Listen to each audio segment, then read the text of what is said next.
We're kicking off today with the Street Profits, and if you've been watching them closely as of late, you'll have noticed a growing frustration within the team. Both men have spoken candidly about their booking, and it's been years since the popular tag team held gold on the main roster. All this frustration has led fans speculating on whether this is just an angle teasing a more aggressive side or something more, and now we have an update on the duo.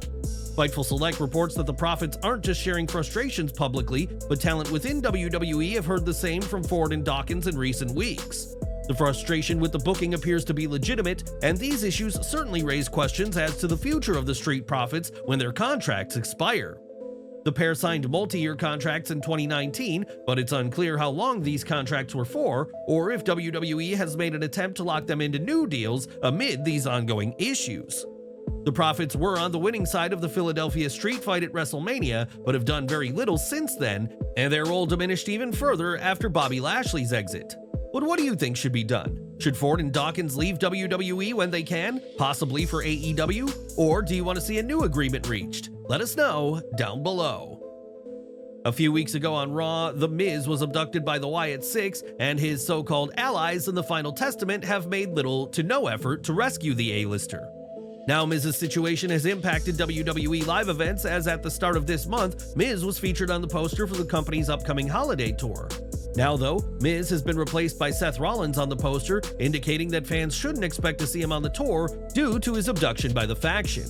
Interestingly, WWE also had CM Punk and Rey Mysterio added to the poster, replacing Rhea Ripley, who is dealing with an injury, as well as Raquel Rodriguez. On Instagram, Nikki Cross continued the Wyatt Six's cryptic ways as she shared a distorted image of a forest with the caption, "Places we couldn't come back from." Perhaps The Miz is being held in this area, as the last time we saw him, he was being nabbed by Dexter Lumis from the former World Champion's tour bus. In recent footage, Miz was seen trying to rat out Karrion Kross to convince Bo Dallas to let him go, but Bo was not interested in the Final Testament and only wanted him. It remains to be seen what's to come for The Miz, and if Cross's post is a hint at his location. And what do you expect is next for the A-lister? Let us know down in the comments. During the latest SmackDown, Nick Aldis announced the Women's US title, the first ever mid-card women's title on WWE's main roster, and only the second in WWE's history. While there have been rumors for some time about the gold, the announcement took many fans by surprise, and the superstars themselves were taken back by the announcement. Sean Ross Sapp of Fightful reports that the women of WWE didn't know the title was coming until the day of, and it's unclear how the inaugural champion will be determined. Fightful Select adds that some talent thought that the title would be debuted in December or January due to Survivor Series and attention around the event being so close. As fans eagerly await more information on how the first women's United States champion will be crowned, speculation continues on how WWE will decide their inaugural title holder. Will it be a high-stakes tournament, a singles match, a battle royal, or some other dramatic event to crown the first women's US champion? Only time will tell. What do you think of WWE's decision to keep the women's roster in the dark about the new title? Share your thoughts and feedback in the comments section below. On last week's Raw, Damian Priest defeated Dominic Mysterio, Seth Rollins, and Sheamus to become the #1 contender for the World Heavyweight Championship. Priest lost the gold to Gunther at SummerSlam and has a much-anticipated rematch coming, but this match could see history made when it takes place. Speaking on WrestleVotes Radio, Joey Votes noted that if the match happens at Survivor Series, it'll be the first time the same world title match has happened at that event and at SummerSlam. With that said, it's been hinted that the match could headline Saturday night's main event on December 14th if WWE feels they have enough story to hold off the match for over a month. Do you think Damian Priest has what it takes to dethrone Gunther this time around? Please share your thoughts and feedback in the comments section below. With his large physique and powerful offense, Damian Priest has often drawn comparisons to The Undertaker, and a huge compliment to the former Mr. Money in the Bank. During a recent appearance on Conversations with the Wrestling Classic, Priest spoke about learning from the Phenom and the impact the dead man has had on his career. Priest said that he always makes a point to approach The Undertaker whenever the latter is around and appreciates the Phenom's no-nonsense guidance, no matter how tough it may be. According to Priest, the most valuable aspect of the advice he receives is its honesty, even when it's not exactly what he wants to hear, as direct feedback is crucial for improvement. Priest also shared the most significant piece of wisdom he's received from The Undertaker, as he said, "The most important piece of advice is basically, be yourself, turn up the volume, like we've all heard different people say that in some way in different interviews. But hearing it from him firsthand, just simplifying things of who I am and how I present myself and what not to do. You don't have to beg the crowd for acceptance, just be you and they'll either follow or they won't, but don't beg for it. Priest emphasized how grateful he is for The Undertaker's mentorship and insights, which will go a long way towards him reaching new milestones in his career. As he added, "Just a lot of different things that he's so good at articulating. I'm very appreciative that I have The Undertaker giving me advice and explaining to me how I should carry myself and how to be a WWE superstar, leader, and all of it. He's been good to me in that sense. I'm forever grateful." With the influence of The Undertaker shaping his path, Damian Priest is poised to carve out a legacy in WWE that honors the lessons passed down from one of the greatest. Last month, Samantha Irvin departed from WWE, leaving fans surprised and wondering what could be next for the talented ring announcer. Irvin has since said plenty about her WWE tenure, including that she loved her time, even if she didn't want to be an announcer. But could fans be seeing her back in the near future? On Instagram, NXT's Lola Vice shared footage from her latest training session, and Irvin, clearly impressed, joked in the comments, "Is it too late to come back?" Irvin's comments was obviously tongue-in-cheek, as she has left WWE to pursue ventures outside of wrestling, including reaching new heights as a musician and singer. Nevertheless, Irvin remains a fan of WWE and is keeping a close eye on the product, and will no doubt be rooting for Lola Vice as the MMA alum continues to impress in NXT. After an incredible rookie career, Kurt Angle quickly became an all-time legend of pro wrestling, and while his days in the ring are over, that didn't stop AEW from offering him some deals. While speaking to Inside the Ropes, Angle explained that he has received multiple offers from AEW, but the prospect of wrestling again made him say no. He explained, "AEW did offer me a couple of times. Tony Khan absolutely adores me from what I've heard. I don't know if that's true or not, but they did offer me 2 different deals, and unfortunately, they both had to do with wrestling, and I knew I couldn't do it." Angle hasn't competed in the ring for over 5 years, as his last match was against Baron Corbin at WrestleMania 35 in 2019, which was promoted as his farewell match. In June 2022, Angle claimed that AEW had offered him a 10-match contract, but said he said no, as he was aware that he wouldn't be able to deliver the Kurt Angle performance fans wanted. Ultimately, Angle's days in the ring are behind him despite AEW's offers, as the Olympian is pleased to not risk tainting his legacy with any more underwhelming encounters. Both before and during his WWE return, Cody Rhodes has been known as the American Nightmare, but recently this moniker has landed the WWE Champion in trouble. According to a report by Boston Herald, Wesley Isold, the lead singer of a hardcore band also named American Nightmare, is suing Rhodes for using the name on clothes and merchandise. Isold has previously opposed Rhodes' attempts to trademark the term, and it's reported that the two sides had reached an agreement in the past for Cody's use of the name on merch.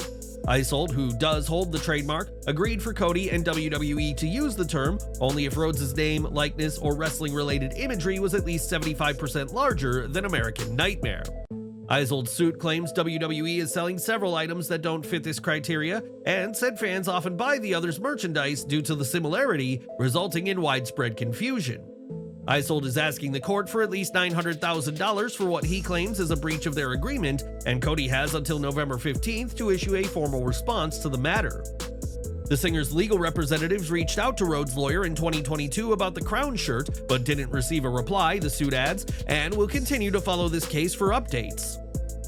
The last time Brock Lesnar was on WWE TV, he lost to Cody Rhodes at SummerSlam 2023 and was pulled from all plans this year due to being tied to Janelle Grant's lawsuit. This past weekend, though, Lesnar resurfaced online as he attended a Walt Davis concert at the Grey Eagle Event Center and scored a backstage photo with Davis himself. Fightful Select has reported that at this time, WWE has no plans to bring Lesnar back, but the former Universal Champion is enjoying his time away from the squared circle. Now, as we reported in yesterday's video, Bully Ray recently claimed to be the best talker when it comes to working without a script and said MJF would be killed in a battle on the mic. The AEW star responded by sharing a photo of himself meeting a Peter Griffin cosplayer, saying it was great to meet Bully, and now the WWE TNA Hall of Famer has fired back. In a tweet, Bully told MJF to "go punch a wall, Chubbs," paired with an unflattering photo of the former AEW World Champion, leaving fans buzzing at a potential feud between the two. Whether this exchange will develop into something more remains to be seen, but one thing's for sure, neither MJF nor Bully Ray is pulling any punches when it comes to their war of words.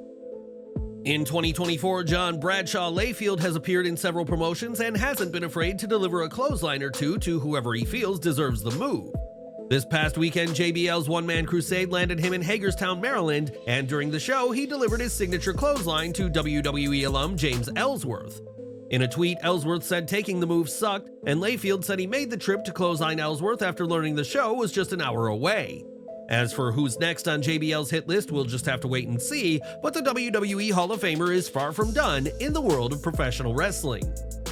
Ahead of tonight's Raw in Grand Rapids, Michigan, Finn Balor shared a graphic of the Judgment Day in a police lineup, complete with an oversized head for JD McDonough. While fans felt the dig at McDonough to be hilarious, many also pointed out that Carlito was absent from the lineup, despite being a part of the Judgment Day for months now. On his Instagram stories, Carlito reacted to the snub, saying it must mean he's innocent, but this graphic comes at an interesting time for the very cool superstar. After all, it was reported not too long ago that WWE was looking at ousting Carlito, who recently found himself in hot water for his Chinese comment about Kairi Sane and Io Sky. Perhaps this fan-created graphic is a sign of things to come for Carlito, and while he may be a member for now, his days with the Judgment Day could indeed be numbered. From one impactful group to another now, as Roman Reigns has reunited with the Usos and Sami Zayn and are prepared to enter War Games later this month with Solo Sikoa's Bloodline. This reunion came in the closing moments of last week's SmackDown, despite Reigns rejecting Sami earlier in the night, and now WWE has made the reunion official. WWE has released brand new merchandise complete with an OG Bloodline logo, confirming that the group is back and ready to take on Sikoa and his allies. Of course, the OG Bloodline is still missing Paul Heyman, who hasn't been seen since June, but has been spotted backstage at WWE events where he works alongside Reigns. The Bloodline saga has been going strong for 4 years now, and now the OG group is back together for the most part, and will have to try to coexist to have a chance inside War Games. With Survivor Series coming up, it's been reported that the Bloodline vs. Bloodline match will be 5-on-5, meaning both sides need another member ahead of Survivor Series. One family member fans have speculated could be involved is Hikuleo, the brother of Tama Tonga and adoptive brother of Tongaloa, but fans shouldn't expect to see him just yet. In the latest update on the New Japan alum, Zero News reports that there's currently no plans for Hikuleo on the main roster and that he's still training in the Performance Center. Not only has Hikuleo not arrived on WWE's main roster, but he's yet to arrive in NXT, though there's the chance he may skip the silver brand like his brothers and Jacob Fatu. Hikuleo made a name for himself for years in New Japan, but WWE evidently wants him fully trained in their style, and fans shouldn't expect to see him on TV anytime soon. Hikuleo isn't the only Bloodline family member not on the main roster though, as last week, it was reported that MLW alum Lance Anoa'i had signed with WWE over the summer. In fact, Lance was spotted sporting an NXT outfit in a photograph posted by referee Felix Fernandez, exciting fans at the prospect of him joining the Silver brand. While an injury has reportedly delayed Lance's debut, this week Lloyd Anoa'i, who wrestles as LA Smooth, confirmed that Lance, his nephew, is a part of NXT right now.